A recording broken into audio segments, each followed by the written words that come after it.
नमस्कार, स्वागत है आपका। मैं हूं आपके साथ शाहनवाज मिर्जा। वक्त हो चुका है कालका से इस्तेमाल खा का। खबर अंबाला से, जहां पर बीते शुक्रवार को सतलुज यमुना लिंक नहर के पानी को लेकर हरियाणा पंजाब के मुख्यमंत्री के बीच मीटिंग हुई और मीटिंग बेनतीजा रही, जिस पर हरियाणा के गृह मंत्री अनिल विज भड़के हैं और ये कहा कि अगर किसी भी मंत्री की एसवाईएल के नाम से दिक्कत है तो उसे नाम चेंज कर देना चाहिए।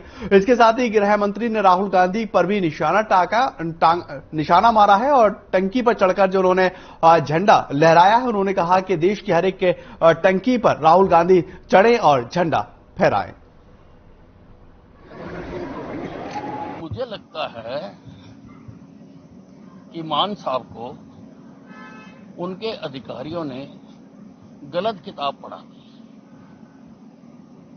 ये मीटिंग होनी थी नहर को बनाने के लिए, रास्ते के लिए, और वो रोना रो रहे हैं पानी का कि हमारे पास एक बूंद पानी नहीं है। तुम कौन होते हो पानी के को तुम पैदा कर रहे हो? पानी तो हिमाचल से आ रहा है और हिमाचल से किसको कितना पानी मिले उसके लिए ट्रिब्यूनल बना हुआ है।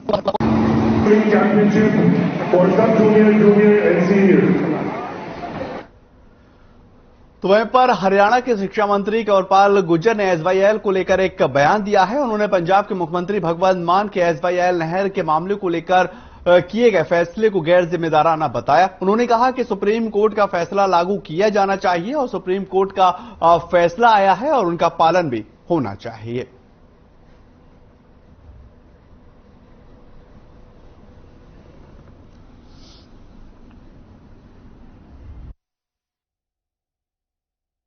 नहीं, उस दिशा में हम काम कर रहे हैं और जो हमने योगशालाएं बनाई हैं सारी जगह हमने इंस्ट्रक्टर नियुक्त कर दिए।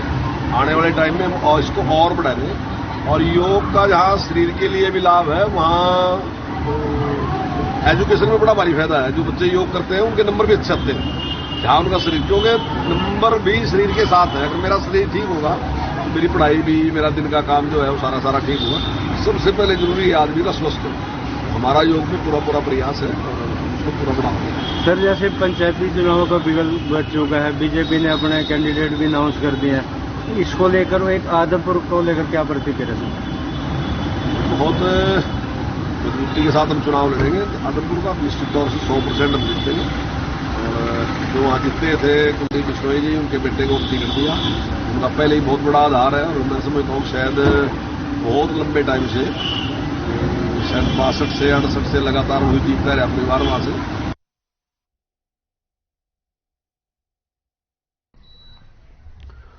तो वहीं पर पंचकुला पहुंचे सांसद नायाब सिंह सैनी ने एसवाईएल को लेकर एक बयान दिया है। नायाब सिंह सैनी ने कहा कि पंजाब हरियाणा को प्यासा मार रहा है। एसवाईएल की तरफ एक बूंद हरियाणा की है, लेकिन पंजाब हरियाणा को प्यासा करने के उसके हिस्से तक का पानी खुद पीता दिखाई दे रहा है।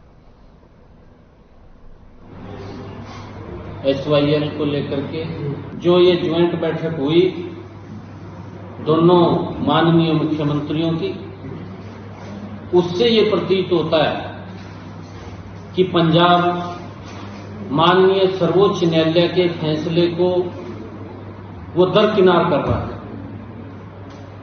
वो उसको मान नहीं रहा, उसकी अवहेलना कर रहा है। क्योंकि एसवाईएल के पानी के ऊपर हरियाणा का पूरा हक है। हरियाणा की हजारों एकड़ भूमि उस एसवाईएल पानी से वंचित है और उसके कारण से भारी नुकसान हरियाणा का, जो खाद्यान्न के अंदर हमारा एक हिस्सा जाता है, उस हिस्से के कारण भी हरियाणा को बड़ा नुकसान हो रहा है। तो वहीं पर फरीदाबाद से इस वक्त एक बड़ी खबर आ रही है। ग्रीवेंस कमेटी की बैठक जो है वो शुरू हो चुकी है। इसकी अध्यक्षता खुद सीएम मनोहर लाल कर रहे हैं और फरीदाबाद के दौरे पर हैं सीएम मनोहर लाल।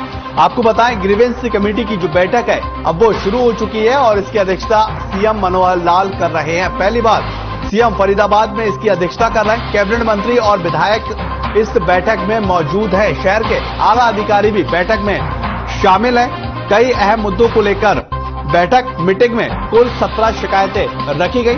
8 शिकायतें पुरानी और 9 शिकायतें नई हैं। पहली बार सीएम इस तरह की बैठक कर रहे हैं और कैबिनेट मंत्री के साथ विधायक और शहर के आला अधिकारी भी इस ग्रीवेंस कमेटी की बैठक में शामिल हैं। तस्वीरें देखिए आप, ये बैठक से पहले की तस्वीरें जहां पर सीएम मनोहर लाल पहुंचते हुए नजर आए। इसी खबर को लेकर संजय गुप्ता हमारे साथ जुड़ चुके हैं। संजय जी, क्या कुछ अपडेट है, क्योंकि ग्रीवेंस कमेटी की बैठक जो है अब वो शुरू हो चुकी है और कितनी शिकायतें हैं उनको लेकर निस्तारण किया जा सकता है? जी बिल्कुल, देखिए ये फरीदाबाद के इतिहास में पहला मौका है जब मुख्यमंत्री ग्रीवेंस कमेटी की अध्यक्षता कर रहे हैं। दूसरा, जो आपने शिकायतों की बात करी, तो इस बार 8 नई शिकायतें हैं और 9 पुरानी शिकायतों को शामिल किया गया है। अभी तक जब हमारे दर्शक खबर देख रहे हैं तो मैं बिल्कुल स्पष्ट करना चाहूंगा कि अभी तक 2 खबरों की सुनवाई हुई है और मुख्यमंत्री बिल्कुल बड़ी बेबाकी से जो लोग यहाँ पे अपनी शिकायतें लेके आए हैं, जिन लोगों की समस्या काफी दिनों से चली आ रही है, अधिकारियों को लताड़ते हुए नजर आ रहे हैं। और कहीं ना कहीं जो ग्रीवेंस की जो मीटिंग है आज की जो अध्यक्षता कर रहे हैं और उसको लेकर जो यहाँ पर ग्रीवेंस कमेटी के मेंबर आए हुए हैं या फिर और लोग आए हुए हैं, वो लगातार ताली बजाकर मुख्यमंत्री जी का स्वागत कर रहे हैं। बिल्कुल संजय जी, ये भी आपसे जानना चाहेंगे किन शिकायतों को लेकर जो है वो बैठक चल रही है, क्योंकि 17 शिकायतें बताई जा रही हैं, 8 पुरानी है और 9 नई शिकायतें इसमें शामिल है। कौन कौन सी शिकायतें हैं?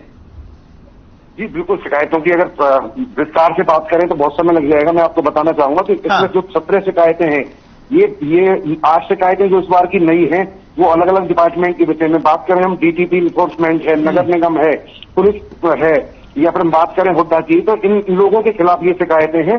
और अभी 2 ही शिकायतें सुनी जा सकी हैं, लगातार मुख्यमंत्री सुन रहे हैं, तो इसकी अपडेट हम आपको देते रहेंगे। बिल्कुल संजय जी, इससे पहले देखा गया था ये मीटिंग होती थी, उसको लेकर दुष्यंत चौटाला जो उप मुख्यमंत्री है वो करते हुए नजर आते थे। इस बार खुद सीएम मनोहर लाल इसकी अध्यक्षता कर रहे हैं, क्या कुछ असर पड़ता हुआ दिखाई देगा? असर की अगर हम बात करें तो आज पहली मीटिंग है मुख्यमंत्री की अध्यक्षता में। हालांकि लोगों में बहुत जोश है, शिकायत करता हूं मैं, बहुत जोश है, क्योंकि कहीं ना कहीं मुख्यमंत्री उनकी बातें सुनते हैं और बातें सुनने के बाद उनका निवारण करते हैं। और अगर हम बात करें दुष्यंत चौटाला की, तो दुष्यंत चौटाला भी बड़ी बेबाकी से लोगों की समस्याएं सुनते थे, बड़े धैर्य से सुनते थे, उनका इलाज करते थे। जो अधिकारी थोड़ी ढिलाई बरतता था उन पर कार्रवाई भी की जाती थी। तो ऐसा ही मुख्यमंत्री ने आज की जो अध्यक्षता करते हुए ये साफ संदेश दिया है कि कोई भी अधिकारी लापरवाही न बरते, कोई भी शिकायत करता है जिसके खिलाफ शिकायत की जाती है, दोनों वो मौजूद रहे, जिससे कि दोनों पक्षों की बात मौके पर सुनी जा सके और उसका निवारण किया जा सके। कई बार ऐसा होता है कि लोग एक झूठी शिकायत लगा के गुमराह करते हैं, तो मुख्यमंत्री ने आज बिल्कुल स्पष्ट आदेश दिए हैं कि दोनों पक्ष होने चाहिए, जिससे कि शंका का समाधान हो सके और लोग परेशान ना हो। बिल्कुल संजय जी, महत्वपूर्ण बात यह है क्योंकि फरीदाबाद स्मार्ट सिटी घोषित हो चुका है, लेकिन गड्ढे फरीदाबाद के अभी तक नहीं भर पाए। लोगों की जान उन गड्ढों में बाइक जाने से, स्कूटी जाने से, कार जाने से होती हुई नजर आती है। क्या उसकी तरफ वो पीडब्ल्यूडी नगर निगम को लेकर भी कोई आदेश दे सकते हैं? जी बिल्कुल, जिस तरीके से फरीदाबाद की हालत हो चली है और लगातार सड़क दुर्घटनाएं फरीदाबाद में हो रही हैं, फरीदाबाद की जो सेक्टरों की सड़कें हैं, कुछ सड़कों को छोड़ दिया जाए तो पूरा जो फरीदाबाद है बिल्कुल गड्ढों में तब्दील हो चुका है। आज मुख्यमंत्री की जिस तरीके से जब ये शिकायतें सुन ली जाती हैं तो कुछ कॉमन शिकायतें होती हैं, उनको मुख्यमंत्री सुनते हैं। तो पूरा अंदेशा है कि जो यहाँ पर ग्रीवेंस कमेटी के मेंबर हैं वो इस मांग को पुरजोर तरीके से उठाएंगे कि यहाँ पर जो सड़कें हैं उनमें जो गड्ढे हो चुके हैं उनको भरा जाए, जिससे कि दुर्घटनाएं टाली जा सकें। आप देखिए फरीदाबाद में एक जो मेन रोड है फरीदाबाद का, सेक्टर 12 है और 15 सेक्टर को डिवाइड जोड़ता है। वहां पर जिले के तमाम प्रशासनिक अधिकारी रहते हैं, सेशन जज रहते हैं, सिटी मजिस्ट्रेट रहते हैं, लेकिन उस सड़क की हालत ऐसी हो चली है कि वहां 2-2 फुट गहरे गड्ढे हैं, लगातार दुर्घटनाएं हो रही हैं।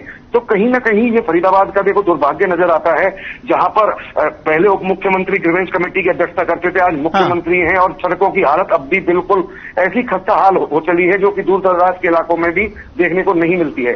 बिल्कुल संजय जी, कानून व्यवस्था को लेकर भी आपसे समझना चाहेंगे, क्योंकि फरीदाबाद एक ऐसा शहर है, औद्योगिक नगरी कहा जाता है, व्यापार आता है, लोग यहां पर इन्वेस्ट करते हैं। कानून व्यवस्था दुरुस्त रहे, कानून व्यवस्था के साथ खिलवाड़ ना हो, उसको लेकर क्या कुछ फैसला या कुछ निर्देश अधिकारियों को देते नजर आ सकते हैं? देखिए, अभी कुछ देर पहले मुख्यमंत्री ने अधिकारियों से मुलाकात भी की है और उनको निर्देश दिए हैं, तो उनसे पहले हालचाल पूछा है।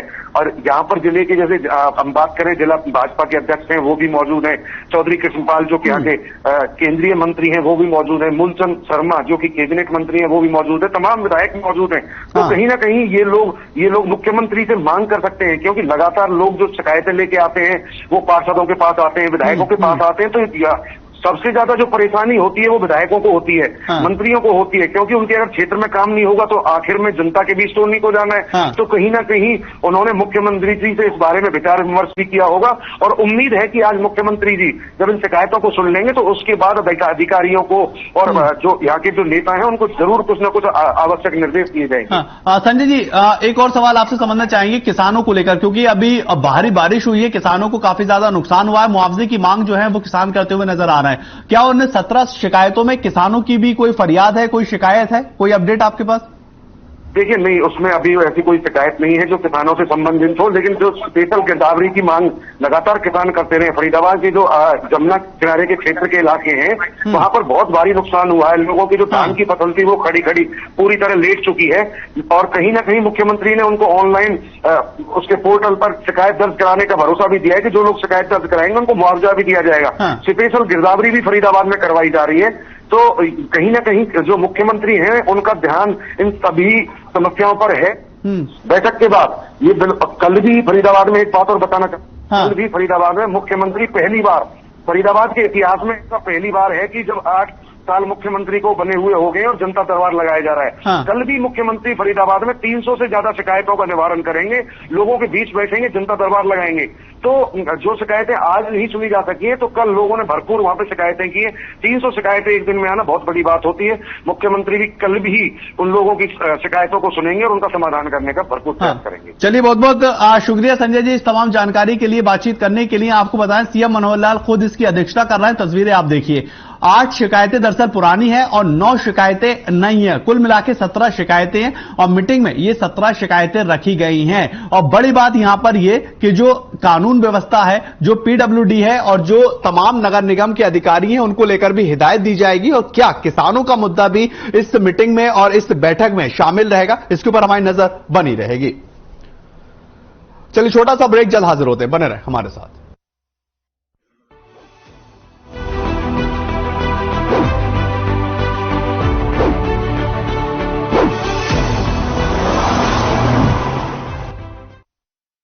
पंजाब है जसप्रीत का ठिकाना, मुंबई है आदर्श का आशियाना, केरल का गोविंदन निवासी, कोलकाता में जन्मे है काशी। हर हिंदुस्तानी की शान, ARB बियरिंग्स जोड़े सारा हिंदुस्तान। हरे रंगों का उमंगों का जज्बा कहाँ रुकता है, मन साफ है तेरा अंदर तो बाहर दिखता है। जो अच्छा हो जो सच्चा हो वही तो दिखता है।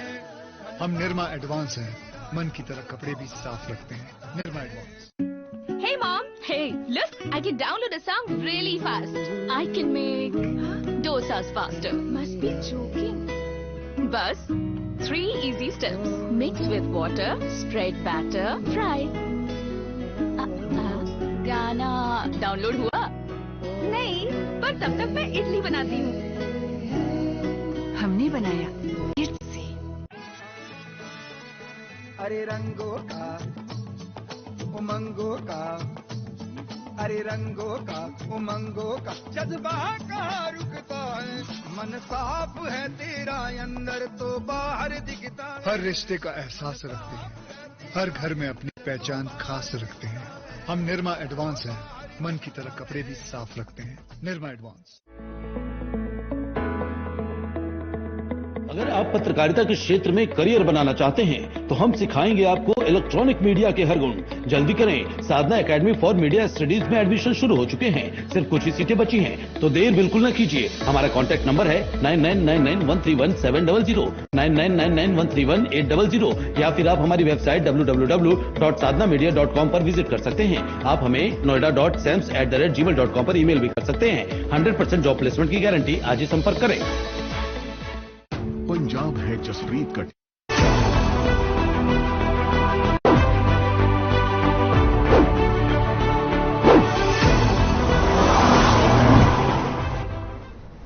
ब्रेक के बाद आपका स्वागत है। आगे बढ़ेंगे, बात अंबाला की करेंगे, जहां पर वार हीरोज स्टेडियम के ऑल वेदर स्विमिंग पूल के अंदर राज्य स्तरीय तैराकी प्रतियोगिता का आयोजन किया गया है और इसमें मुख्य अतिथि के रूप में हरियाणा के गृह मंत्री अनिल विज ने शिरकत की है।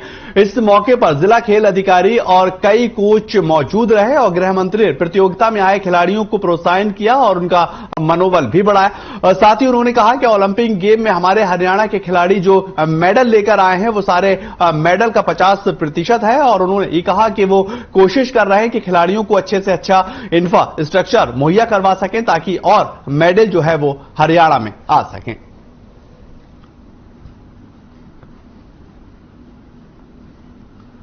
अंबाला की यह खबर जहां पर गृह मंत्री अनिल विज शामिल हुए हैं और ये देखिए तस्वीरें भी आप देख सकते हैं, खिलाड़ियों का मनोबल बढ़ाते हुए नजर आए। उन्होंने साफ तौर पर कहा कि हरियाणा जो है वो खेल प्रदेश के नाम से भी जाना चाहता है और लगातार वहां पर मेडल जो हैं वो खिलाड़ी लेकर आ रहे हैं। उन्होंने कहा और भी कोशिश की जा रही है कि जो इंफ्रास्ट्रक्चर है, जो माहौल है, वो खिलाड़ियों को लेकर एक बेहतर बनाया जा सके ताकि और मेडल जो हैं वो देश और प्रदेश के लिए हमारे युवा लेकर आ सकें।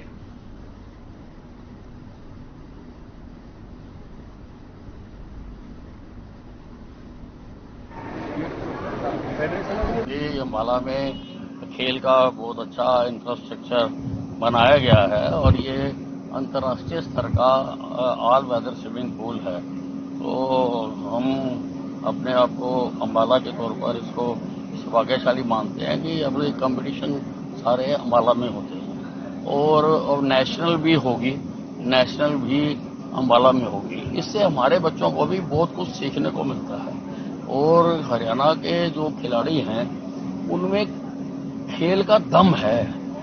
और आप पीछे आप देखिए ओलंपिक में हमारी जो भूमि है वो सारे भारतवर्ष की केवल 1.3% है, लेकिन जो हम मेडल लेके आए वो सारे मेडल्स का 50% है। तो वहीं पर देश में खेलों को बढ़ावा देने के लिए नेहरू युवा केंद्र के माध्यम से जिला उत्सव के तहत कार्यक्रम को आयोजित किया जा रहा है और इन कार्यक्रम के माध्यम से युवाओं की प्रतियोगिताओं का आयोजन भी किया जा रहा है। इसी के तहत यमुनानगर में प्रतियोगिताओं का आयोजन किया गया और प्रतियोगिता में 200 से अधिक युवाओं ने हिस्सा लिया। कार्यक्रम के अंदर प्रदेश के शिक्षा मंत्री कंवरपाल गुर्जर ने मुख्य अतिथि के रूप में वहां पर शिरकत की और ये कहा कि नेहरू युवा केंद्र लंबे समय से ग्रामीण क्षेत्रों के युवाओं को आगे लाने का प्रयास कर रहा है, जिससे युवाओं को अपनी प्रतिभा को सामने रखने का एक मौका दिया जाता है। यमुनानगर की खबर जहां पर 200 छात्रों ने शिरकत हासिल की है और साथ ही साथ जिला उत्सव कार्यक्रम का आयोजन किया गया। युवाओं को बेहतर माहौल मिल सके और बेहतर कार्य जो है वो युवा कर सके, उस स्तर से कार्य किया जा रहा है। जिला स्तरीय युवा महोत्सव 2022 यहां पर यह आयोजित हुआ, जहां पर मंत्री साहब पहुंचे और उन्होंने युवाओं की हौसला अफजाई की।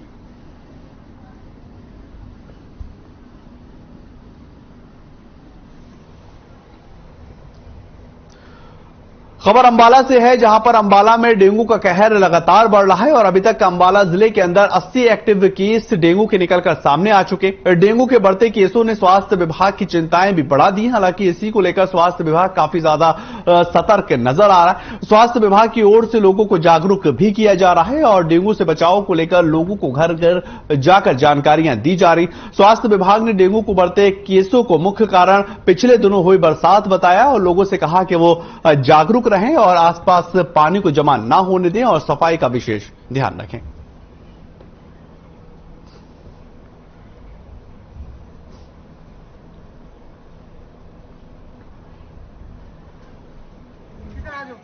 आज तक 83 मामले अंबाला में हैं और लगभग 20 मामले अलग अलग अस्पतालों में एडमिट हैं। इनमें से 2 या 3 मामले हैं अभी जो थोड़े से सीरियस हैं, लेकिन जो ही लेट बारिश अब तक बारिश होती रही है, आपको पता है गड्ढों में पानी इकट्ठा हो गया है, जगह जगह जो डिचीज है उनमें पानी इकट्ठा हुआ है, तो जो मॉस्किटो ब्रीडिंग है इस टाइम पे पीक पे है और आने वाले दिनों में जो केस है वो बढ़ेंगे अगर लोगों ने जनता ने साथ नहीं दिया, स्वास्थ्य विभाग का या सरकार का। एक टायर को चेक कर दें, वो जैसे वो टायर पड़ा। सुबह पर पीएम नरेंद्र मोदी के प्रधान सचिव पीके मिश्रा ने एनसीआर क्षेत्र में आने वाले राज्यों के मुख्य सचिवों के साथ बैठक की है और इस बैठक में मैनेजमेंट ऑफ एयर पॉल्यूशन को लेकर चर्चा की गई। बैठक के अंदर मुख्य सचिव संजीव कौशल ने कहा कि हरियाणा ने पराली को जलाने से रोकने के लिए कारगर कदमों को उठाया है और पराली जलाने को रोकने को लेकर गांव स्तर में कमेटियों का गठन किया गया, जो नियमित रूप से मॉनिटरिंग कर रही है और पराली जलाए जाने के मामले में पिछले साल के हिसाब 23% की कमी को दर्ज किया गया है और किसानों को पराली न जलाने पर प्रति एकड़ के हिसाब से 1000 रुपए की राशि प्रोत्साहन रूप में दी जा रही। आपको बताएं, उद्योगों को स्वच्छ ईंधन का उपयोग करने के लिए पीएनजी से जोड़ा जा रहा है और इसके अलावा इलेक्ट्रिक वाहनों को बढ़ावा देने के लिए सब्सिडी भी लगातार दी जा रही है।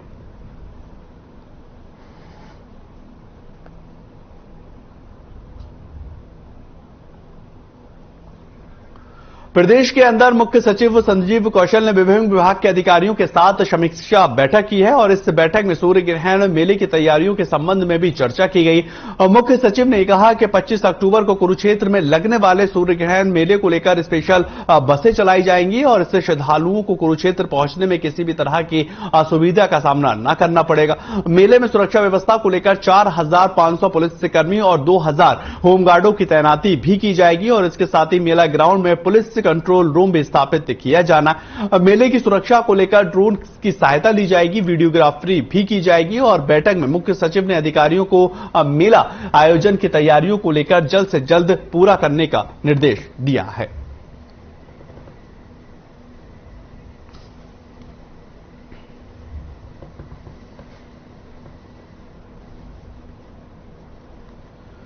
तो वहीं पर त्योहारों के अंदर नकली मिठाई को बनाने को लेकर शिकंजा अब कसा जा रहा है और पुंडली के अंदर फूड सेफ्टी विभाग ने मिठाई की दुकानों के ऊपर छापेमारी की। फूड सेफ्टी निरीक्षक राजीव कुमार ने बताया है कि छापेमारी की कार्रवाई के दौरान दुकानों से सैंपल लिए गए हैं और सैंपल को जांच के लिए भेजा जाएगा और रिपोर्ट आने पर ही आरोपियों के खिलाफ सख्त से सख्त कार्रवाई की जाएगी अगर उसमें मिलावट पाई जाती है।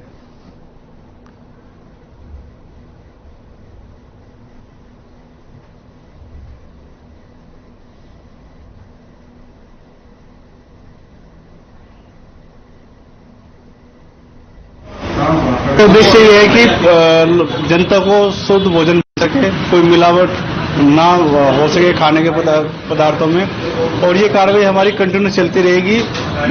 त्योहारी सीजन आने वाला है, वो चल ही रहा है त्योहारी सीजन, तो मिलावटखोरों पर एक अंकुश लगाने के लिए कार्रवाई हमारी कंटिन्यू चलती रहेगी।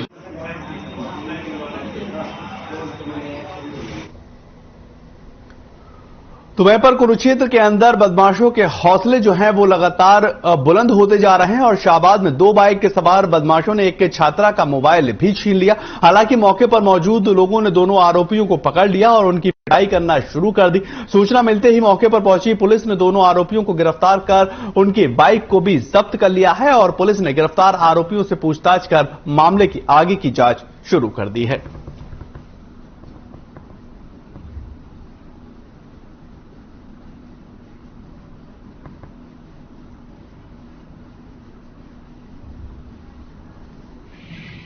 रोहिणी अजराना कला से जो ITI में पढ़ने के लिए अम्बाड़ा जाती है और वो अम्बाड़ा से डेली रूटीन में यहाँ से शाहबाद से 3 व्हीलर की इमदाद से में जाती है, तो उस पर कोई फोन आया तो उन्होंने फोन को सुन रही थी, तो इतने में 2 लड़के कलसाना के रहने वाले हैं, साहिल और पारस, इन्होंने झपट्टा मार के उससे फोन छीन लिया।